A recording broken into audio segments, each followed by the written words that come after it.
આગળ વાત કરીએ સમાચારોમાં મહેસાણામાં આશાબેન પટેલના રાજીનામાનો મામલો સામે આવ્યો। ઊંઝા કોંગ્રેસમાં આંતરિક વિખવાદ સામે આવ્યો છે તો આશાબેન પટેલના વિરોધમાં જનાક્રોશ સભાનું આયોજન પણ કરવામાં આવ્યું છે।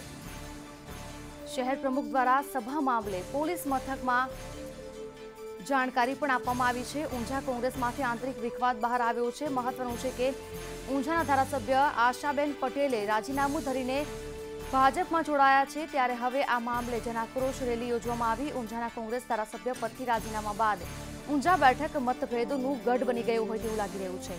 તો આશા પટેલના રાજીનામા બાદ પણ ઊંઝામાં વિખવાદ યથાવત છે।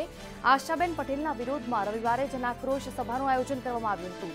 તમામ ગામે આ સભાના બેનર લગાવવામાં આવ્યા તો તમામ તૈયારીઓ પણ પૂર્ણ કરવામાં આવી હતી।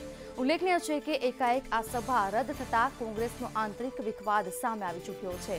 તો આ વિશે શહેર કોંગ્રેસ પ્રમુખે કહ્યું કે ઊંઝામાં આ સભાને લઈને હું અજાણ છું તો સાથે જ શહેરમાં સભાની તૈયારીઓ થઈ હોય અને બેનર સુદ્ધા લાગી ગયા હોય છતાં શહેર કોંગ્રેસ પ્રમુખને જાણ ના થઈ હોય એ વાત વિખવાદ હોવાના પુરાવા સમાન ગણી શકાય। તો કોંગ્રેસનો આંતરિક વિખવાદ સામે આવી ચૂક્યો છે। ઉલ્લેખનીય છે કે જનાક્રોશ રેલીનું આયોજન પણ કરવામાં આવ્યું।